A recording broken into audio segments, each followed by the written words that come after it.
So God formed man and put him in the home. And God began to show us the things that must be in the home. Number one is that there must be sustainability in every home. He planted trees that are good for food. It is not God's desire that there will be a home that will exist without food. Remember, he put the man in Eden, and God showed him how the home must be. By number one, he provided different things for the home to be there, to be sustained.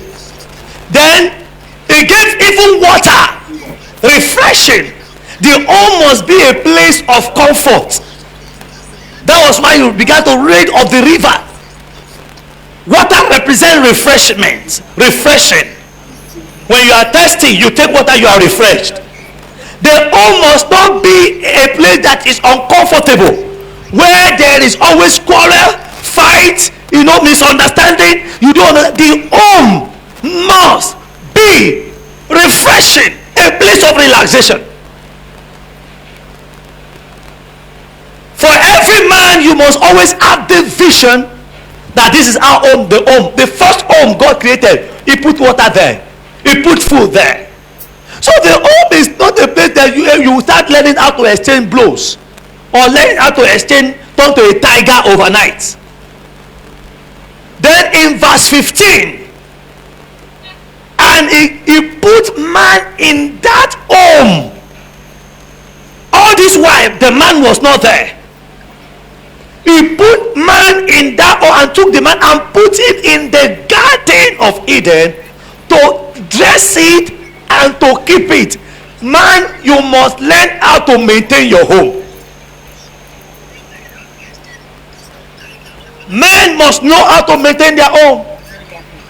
So the first assignment in order for you to be an excellent man is that you must learn to be responsible. And one of the signs of responsibility that a man is responsible is his ability to manage the affairs of the home and of his home. God made everything and call it Eden. Your home consists of your immediate family, where you have your wife, your children, and where you can relax. Even if you are not married, you should have a home you have created as a man.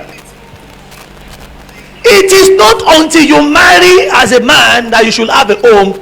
You start having a home even when there is no wife there, because God did not put the woman first in this garden. Why? God said to the man, you must first be responsible before the affair of a woman can come into your life. That was why you saw that when God created Eden and put the man there and dress it and told the man, dress it, keep it, he didn't talk about marriage first. So your first assignment or as a man is to train yourself to be responsible. And what are the things that makes you responsible in your affairs of your life? Number one is how you manage your time as a man. The management of your time. Most men are failures today because they have not learned the wisdom of managing the time. Bible says, redeeming the time, for the days are evil. A man who knows how to manage his time can never be a failure. It has nothing to do with how educated you are. You wake up in the morning as a man, you just hit the road. If somebody asks you, what are you achieving today? You don't know. Why will you live your life like that? These are what I call anywhere belle-faced men. You see them at Ajiboye Junction every morning, every day, discussing football when he has no job,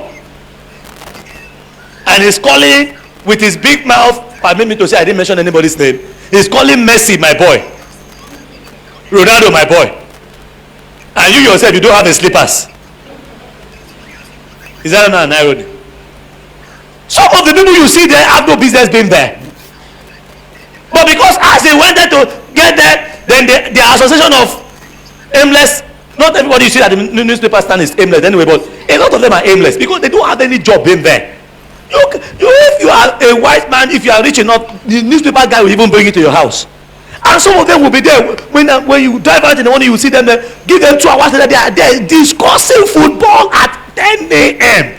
And you see the Association of Street Bros. They will wear their I call them Association of Street Bros. They've been in that area for so long. They will wear their short knicker, and they are the one that knows this one, and they are the head of whatever in the area, and they are there just discussing and nothing. 11 o'clock, you see them of them just brushing at 11 a.m.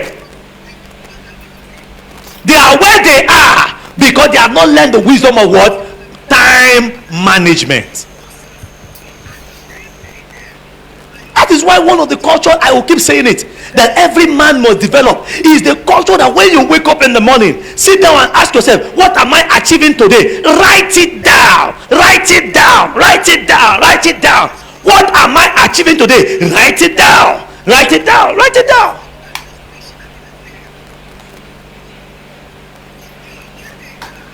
When you see me about after our evangelism on Saturday, I know that averagely on Saturday I must spend at least 12 hours in the place of quiet time with God. Averagely, I must spend at least 12 hours. So sometimes if I'm here after our outreach, I'm discussing, I'm looking, I know that from that time, once it's a certain time, I have to leave now. I have to leave now. Why? It is today. Saturday is my day. If you call me on Saturday morning, you realize that I don't pick calls anymore. From 12 o'clock, you cannot get me anymore. If I will not pick your call. In fact, the phones are not with me. I shut down. I must be with the Lord. Because in what I'm doing, I must strive for excellence in it. A man that does not live by schedule, we have his life being scheduled for him. Most men don't even have an agenda that when this is when they are going to marry, or this is what they are going to do. Some are going to be 20, some are going to be, when you are going to clock your 25 years this year, or when you are going to celebrate your birthday this year, what was your plan? That before this birthday, by the time I'm this old, this is what I'm going to achieve. So your birthday came this year, all you could do is to eat cake, and you have been eating that cake every year. Nothing has changed. Do you know why? If by the time your birthday is coming, you cannot sit there to take an inventory, it actually means that you are on the path of failure. Because before that birthday, if we are celebrating your birthday in July, for instance, you should know that by July you are rounding up your first account of the year. You want to even do your first another year account. What have I achieved this year? What did I set out to achieve? But most men don't. Not only men now. I'm just using men as a. But most men don't even have any agenda for their life this year. Most years. And at the point, all that they now have to show is that I am now 30 years old. I am 40 years old. Before you became 40, what do you want to achieve? I knew I was going to marry before I was 30, and I told the people the age I was going to marry. I knew it. Long, even about 6 years before I married, by the grace of God, I said, I'm going to marry by this age, and it drove me. And somebody who said, your mouth is too big. Why are you talking like this? Because when you leave it to chance, it cannot happen. Whatever you leave to chance will chance you. I should say. God put him. Another way you can be more responsible as a man is in the acquisition of skills. You say, I'm not talking about marriage now. If I had not come, no woman had been there. But God said, dress it. Dress it. If you are here on Thursday, those of you who missed Thursday, you should try and get the Tuesday and Thursday special service we had. I spoke extensively about this, but let me just say this again. There should not be any time you are seen not acquiring new skills unless you are tired of excelling in life.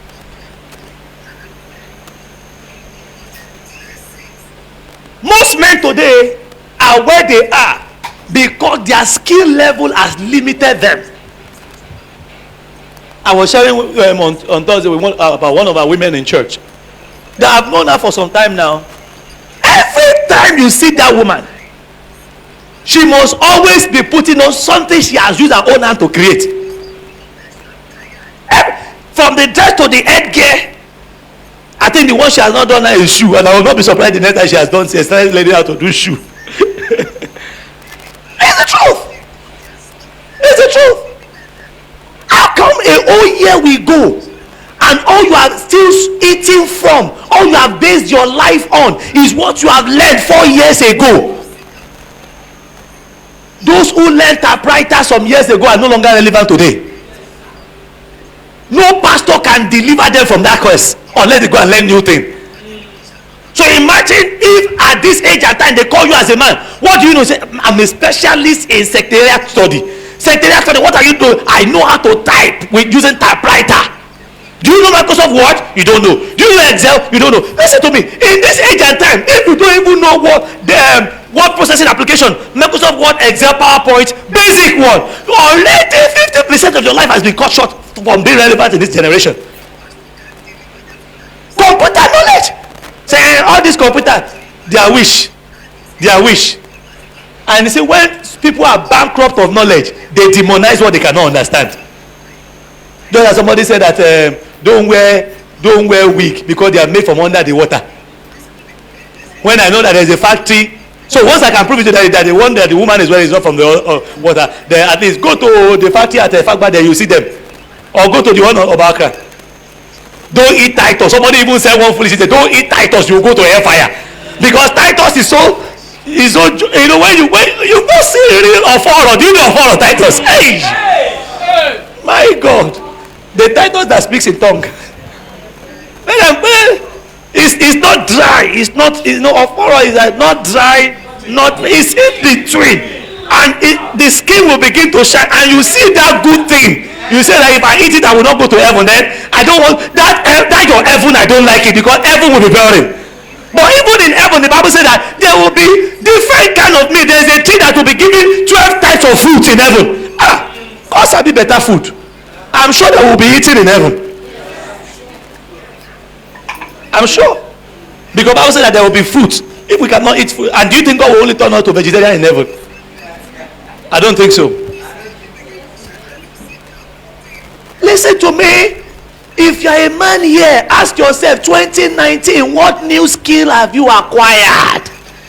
Just be coming and spiritualize everything. You go from Ikoyi mountain to Dada mountain. From Dada mountain, you go to Abule Egba mountain. Now you are looking for Orila Agege mountain. Mountain will not put the skill that you require. Bible says that God will bless the work of your hand. If your hand is empty, 0 times 100 becomes what? 0.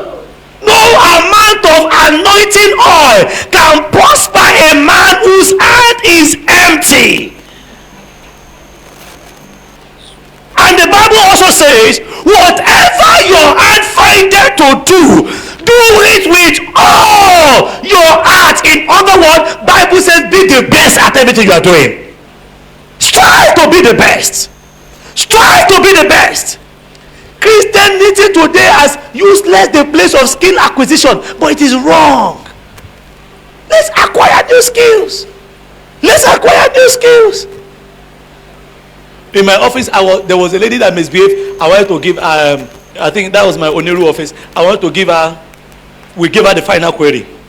But when I saw what she did one day, I was thinking twice. I was there in the office, a customer came. What the customer wanted was one product.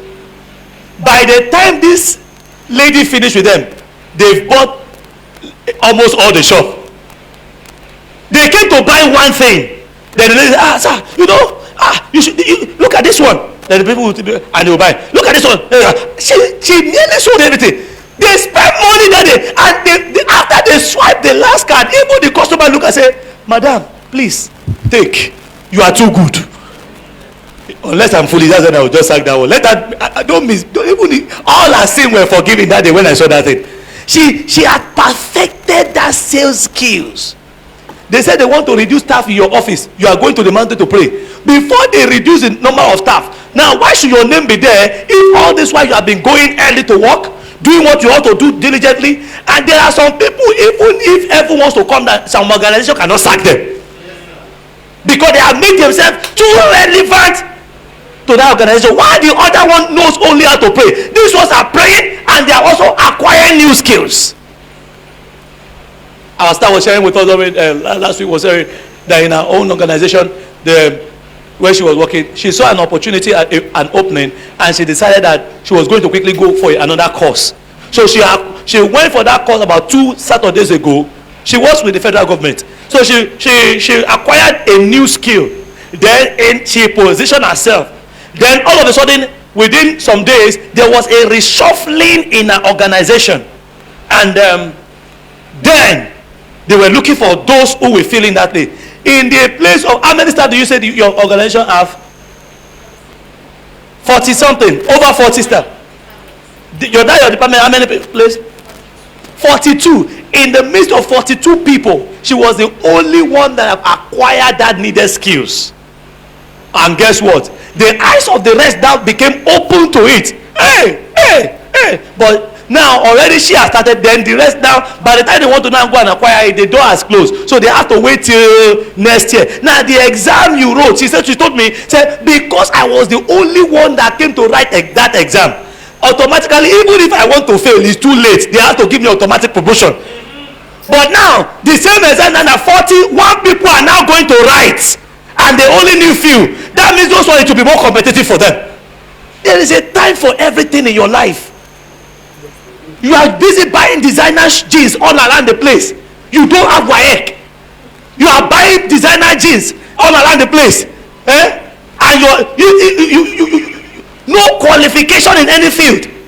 In this era where you can even go online and study with the best university, there are sites that a site like Udemy, for instance. Udemy, you learn anything you want to learn online for as low as about James, how much do you learn? How much? $12 in naira is how much? Less than 5,000 naira.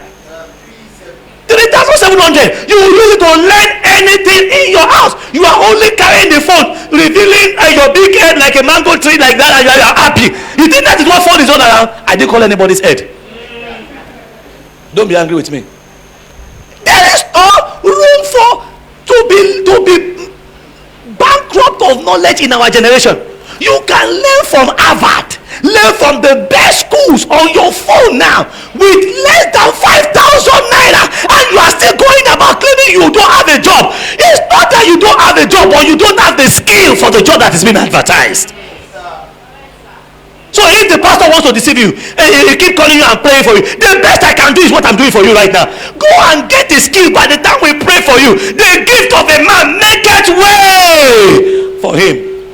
Remember some years ago when I went to go and bid without any company name at the University of Lagos Department of Works several years ago. I went to go and bid for computer contracts. I had no business name, nothing. I have not registered, but I knew that there is no company that will come. If they will only give us the opportunity to talk, I will beat them to it. I am the secretary of the company, I am the MD of the company, I am the receptionist, I am everything. I'm even the gate man of the company. And I went there, I packaged the thing, I wore my father's suit. Even the suit, I have to always, you think I'm bashali. If I don't roll my hand in that suit, the suit will cover my hand. So when I'm moving, I move by faith and not by hand. Because see, the suit there is so big that, but you know, if no matter how much you roll, like, people can see when the suit is also big. But I don't care. That was the only thing. They said we must dress officially.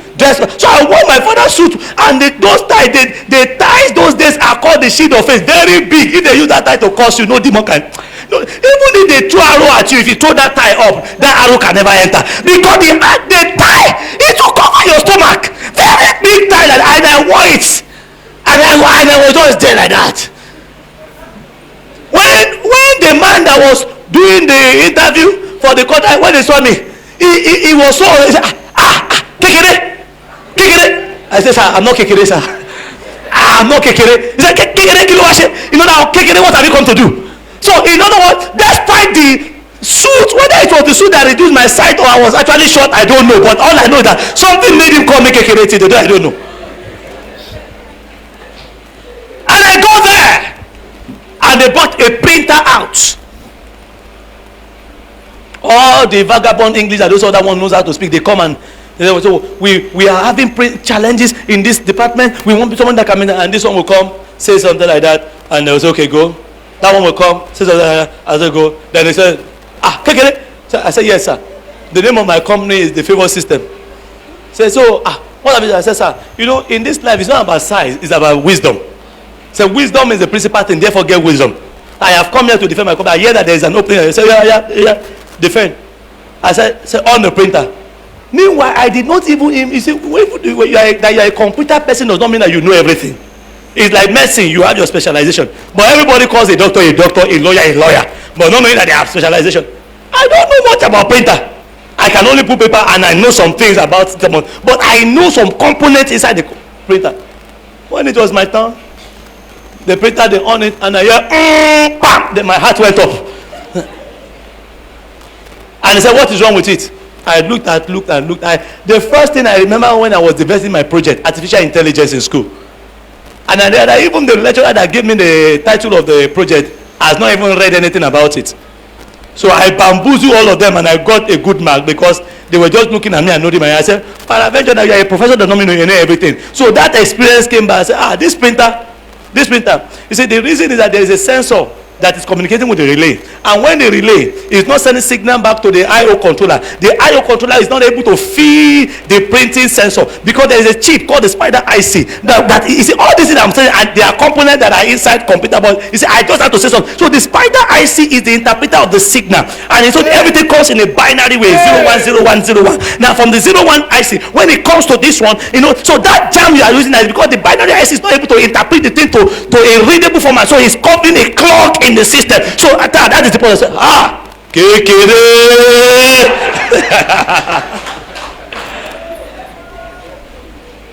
Beloved, I got that job. I got the job. It was not by speaking in tongues. It's by knowledge that you are stood up there. Listen to me, after today, 2019 should not end without you acquiring a new skill. Mercy, Adam. Mercy, garden. If Adam did not know how to dress, he became useless in that garden. So you will become useless. Listen to me. The problem is that it's lack of job, it's lack of skill. When you say degree at all, let's number they are carrying all around.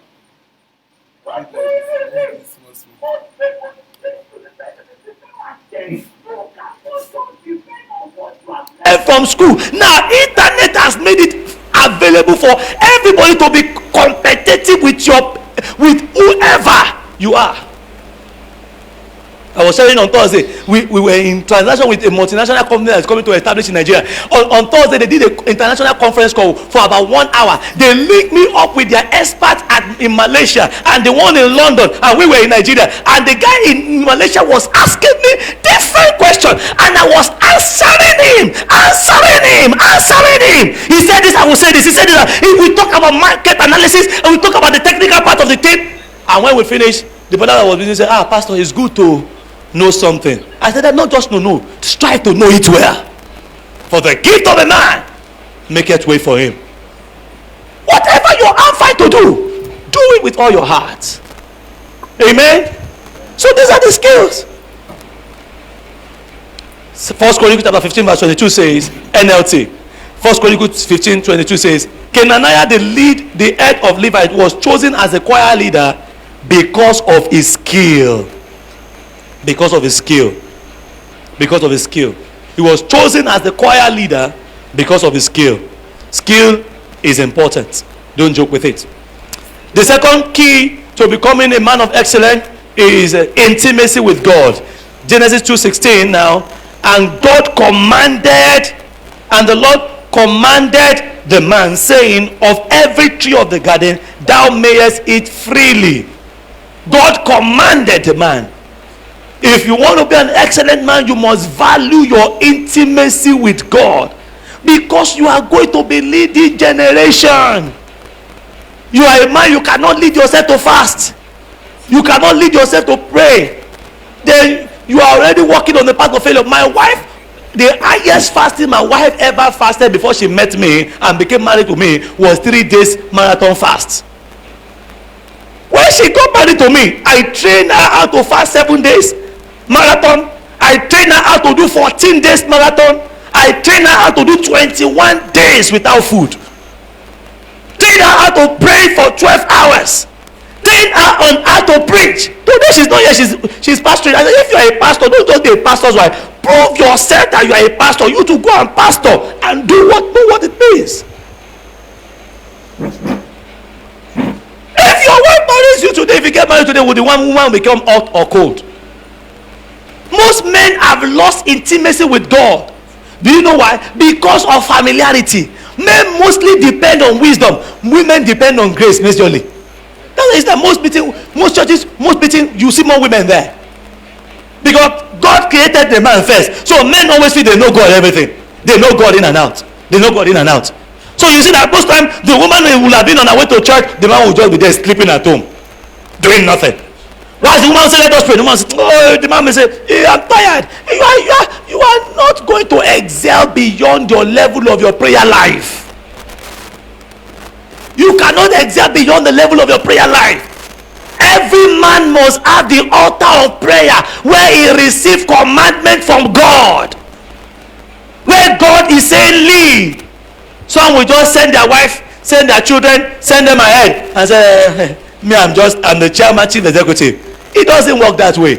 Now you are complaining about the child, that the child is stubborn. You are complaining that your wife is not treating you well. Well, whatever you sow, you will reap. Because you are not spending time on the altar of prayer enough for them. This has nothing to do with money. Money does not make a good child.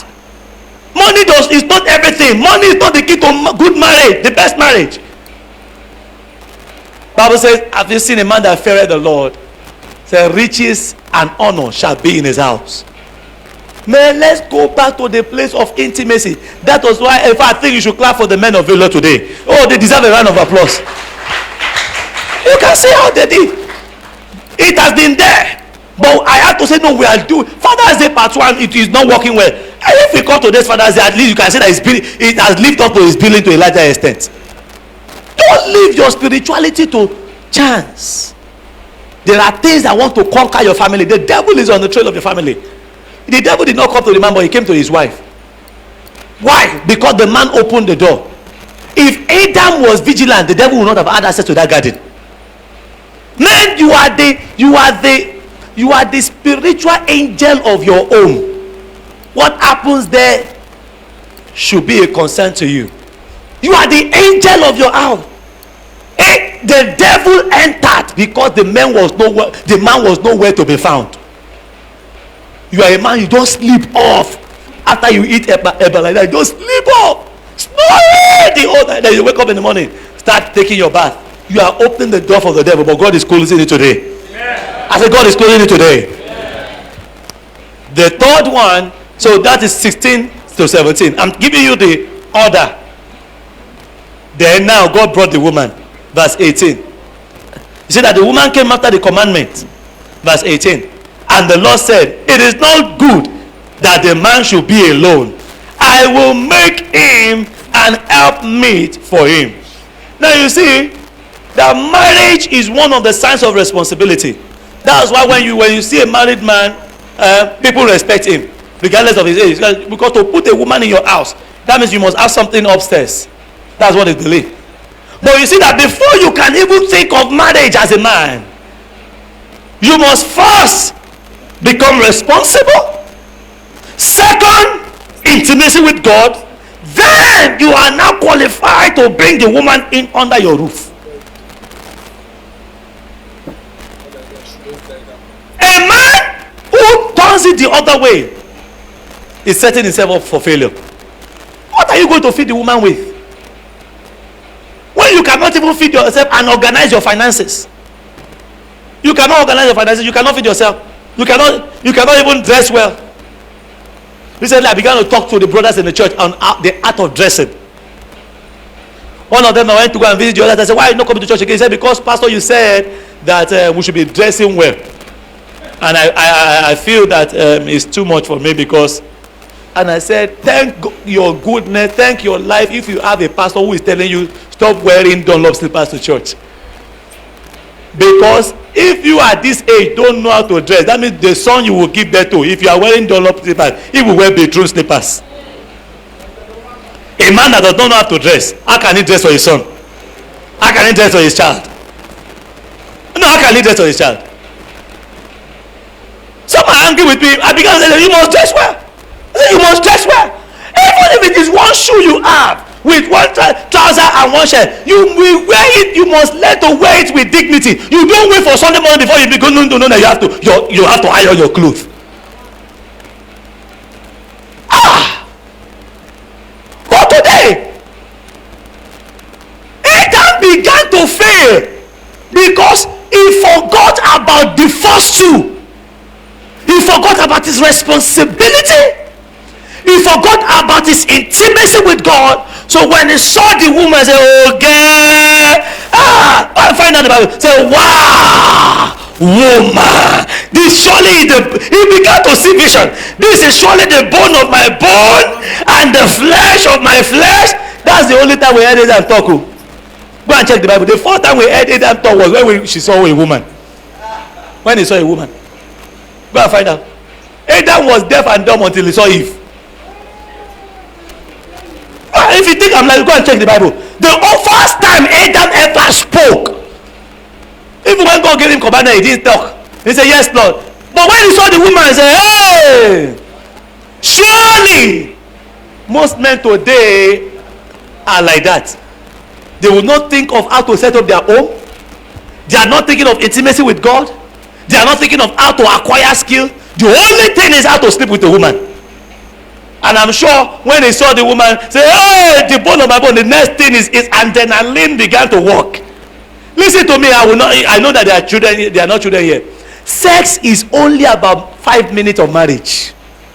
You still have about over 23 hours, 15 minutes to deal in that marriage. Ask those who have been married. Sex that is thinking that the only thing you think that marriage is all about is sex. It is an irresponsible man. That one of the signs of irresponsible, when you ask why you say I want to because of sex, you're foolish. I didn't say you. The person is very foolish. Because even if you're a donkey man, I give you 20 minutes. That's all. If you say you're a donkey or a lion or a tiger, whatever you could give yourself the title, 20 minutes. So you still have about 23 hours and 40 minutes without sex. What are you going to do with it? What are you going to do with it? So you see them moving around today. One guy, all he can boast of is he has slept with 5 girls. Tell him, brother, rewind. Because you cannot build marriage like that. You cannot build a successful life like that. Sex is not everything. Or after Adam slept with Eve, I don't know where and where, I'm sure he was relaxing afterward. He has forgotten about the rest of his responsibility. No wonder Eve could go, and all through the conversation Eve had with the devil, Adam was nowhere to be found. And when the next thing was, he came and gave you a fruit, and you just because you have lost the place of your destiny. You have lost the place of your destiny. You have not taken charge. No wonder you failed. You are not going to fail. Amen. I said you are not going to fail. Amen. So you cannot rule out this important truth. So what are the 3 important truths to becoming an excellent man? The first one is what? The first one again is what? Be responsible. The second thing is what? Intimacy with God. The third thing is the management of your marriage, taking charge of your marriage. Now, if I ask you today, why do you want to marry? Those of you who are not yet married here, I want to tell you something. You must have a vision for marry before you marry. Don't just marry for marrying's sake. Marriage is not an achievement. Marriage is responsibility. So why do you want to marry? What will make your marriage better than that of your father? Start planning for it now. Look, how do you intend that your own home will be better?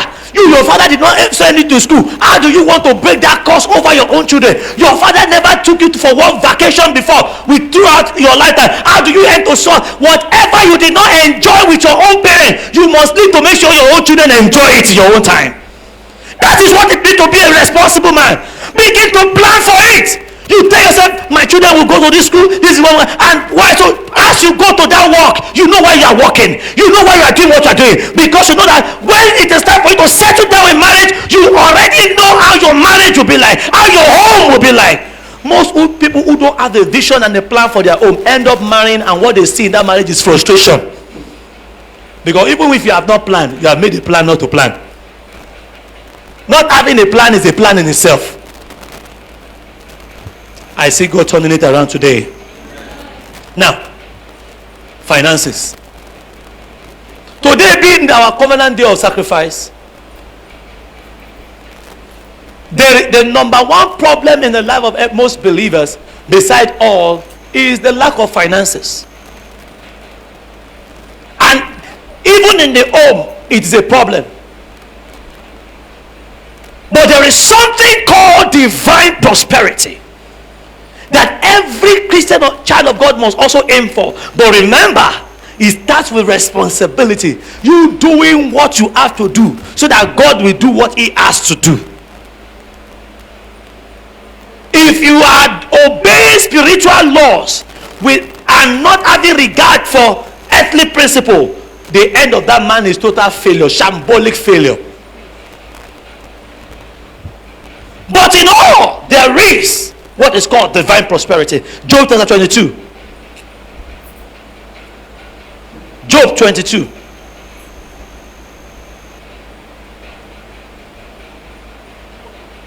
Are you with me? Job chapter 22 from verse 21. Give it to me very fast. Job 22 from verse 21. It says that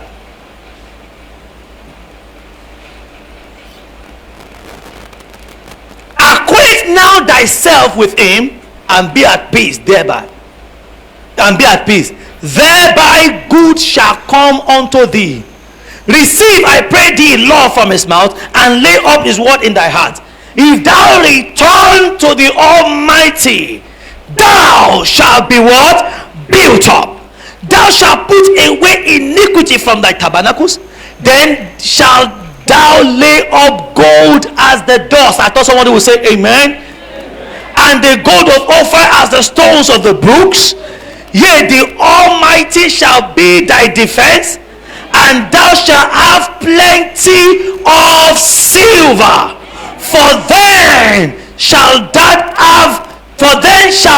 have thy delight in the Almighty, and shalt lift up thy face unto God. Verse 27 then says, thou shalt make thy prayer unto him, and he shall hear thee, and thou shalt pay thy vows. Thou shalt pay thy vows. In the kingdom of God, God said you will have silver and gold. Why? Because God says the silver is mine and the gold is mine. Why is it that most Christians are poor?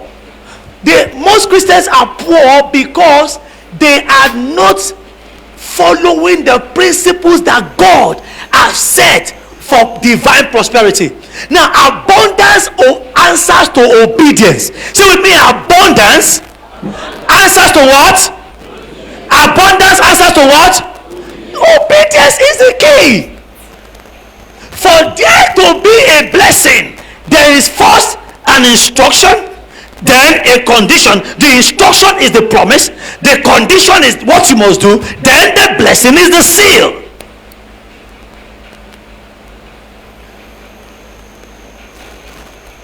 I see today everyone walking in the curse of poverty, coming out of it. Amen.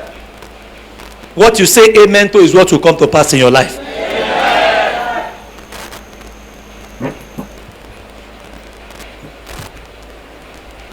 One of the way to test whether your heart is ready for divine prosperity is how you react to the subject of giving. You cannot have giving phobia and expect the blessings of God in your finances. For so many years of my life, my mother with 6 children, not knowing how to survive, we turned to beggar, begging everywhere. But one day I remember the turnaround. My mother had 5 naira left. We went for a church for a vigil. It stayed with me like yesterday. That was when it was 5 naira or 15 naira, it was the last money out of my mother and I will go out to borrow every day. In case you don't know, my mother will go.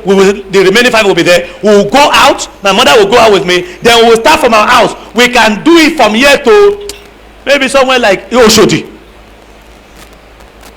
Begging was our specialty. My mother said, "Yeah, go and meet that one. Go and meet that one. Go and meet that one." Then I was, "Hello, Daddy. Good morning, sir. Please, we came from Agege. We came to check somebody here. That's my mother. We did it, and we put lying like that was how we were living. But this particular things began. You see, that was how. Then when we know that maybe they have known us too in this area, then I will carry my sister. My mother will give me, like, go with your sister to Ikeja. Then I will start at Ikeja. I will do as if my hand is with her. And thank God they never caught me. Maybe I would have been dead by now, because I acted it well. And my sister will be there. My sister will be there begging on my behalf, and I will be watching her with one eye so that she will not also palm anything in her pocket. It was that bad. It was that bad. But one day, my mother got a revelation from a vigil. I cannot remember what the truth of God's word that pastor shared that day. But all I do remember on this altar today, and I lie not, was my mother telling the 6 children, this is the last money, but we must give it in this offering bucket today. And we try to argue with mommy, but if we give it, what are we going to eat? If we give it, how are we going to survive? I could not remember, probably I was sleeping, what the truth of God's word that the pastor shared that day. But my mother made us give that money. I've shared it before. So how you will know whether my stories are true is that if you have been in this church, you'll have heard me share it over and over again, but you always see the consistency there. Then we went home. Then my mother locked the door. No money under heaven, nothing anywhere anymore. I told you last Sunday that sacrifices have what? A voice. Sacrifices have a voice. If you ever live your life without always learning the art of bringing sacrifices or sacrificing for God, you can never enter into the realm of his abundance. She locked the door. Oh, we slept. You know, there are some sleep when there is no hope that you are forced to sleep. It is when you have somewhere going that you wake up after vigil. When you have nowhere going, you sleep like a jackal. We were sleeping. We slept. I think it must have been around 10 or 11. We were rolling on the bed. Hunger was the order of the day. Then we heard a knock on the door. Somebody was knocking. Oh, we all woke up, and my mother went to go and answer. Who is that?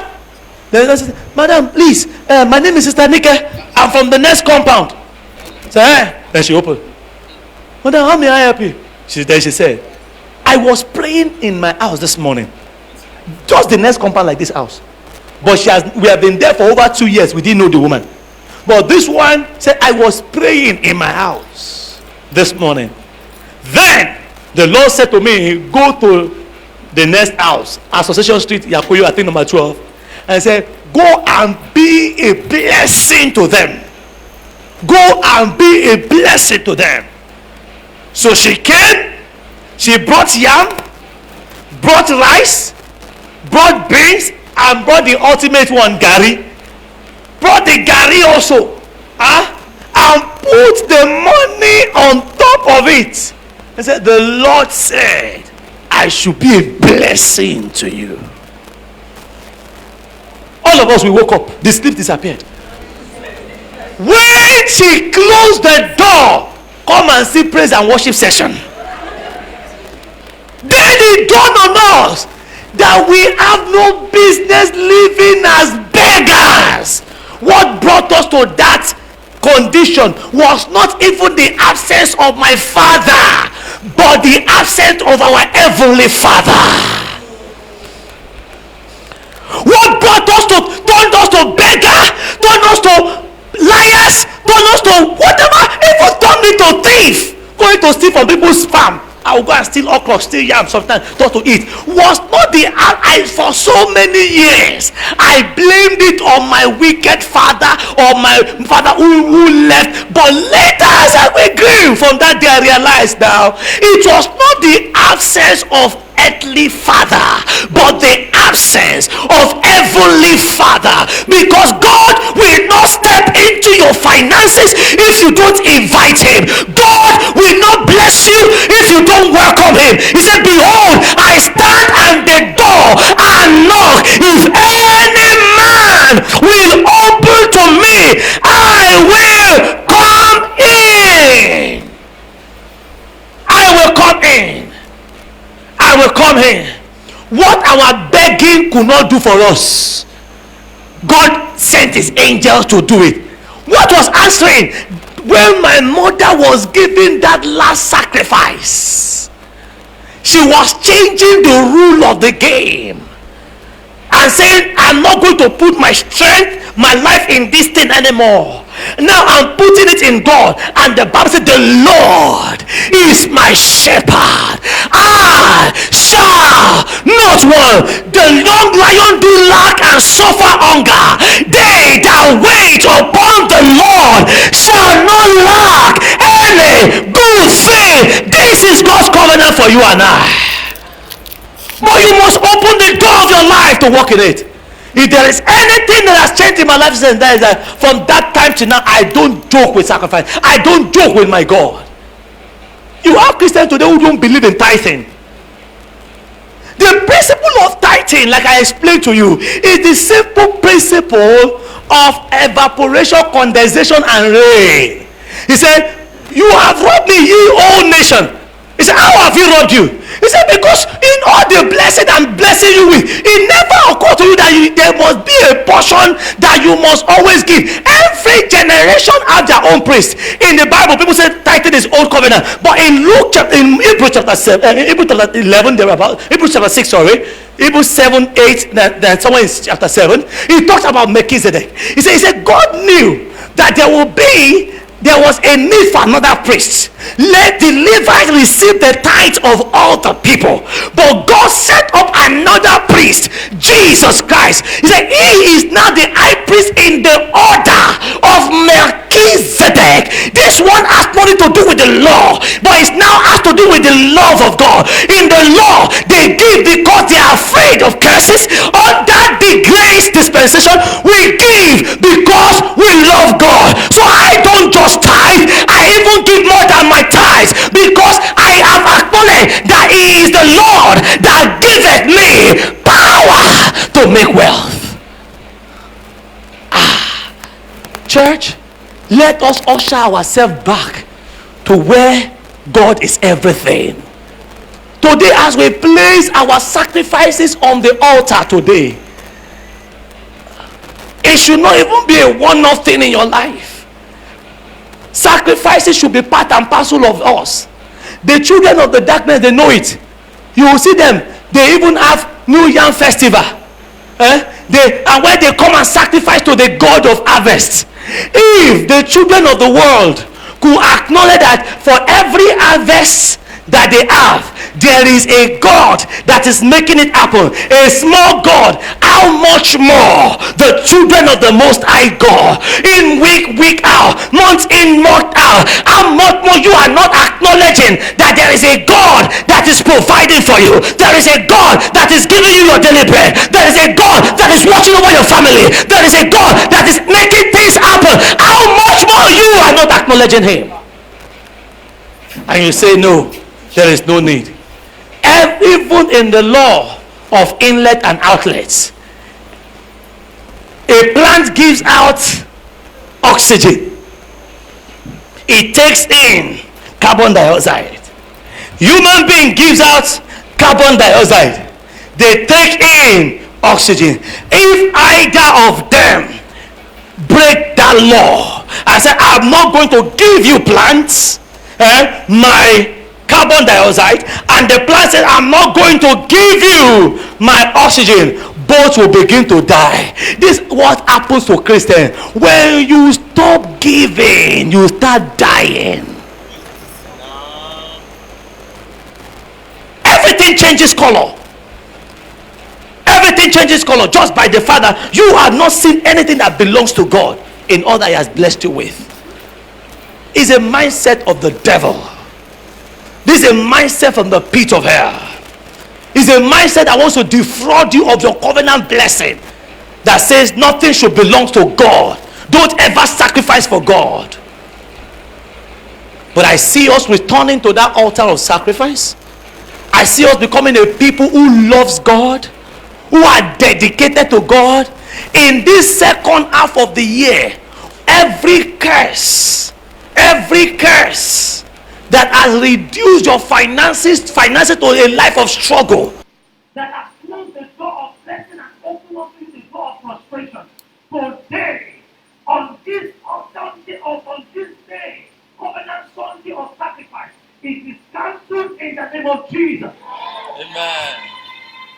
One of the things that your sacrifice does, one of the major effects of the sacrifice, is that it makes you become a generational blessing.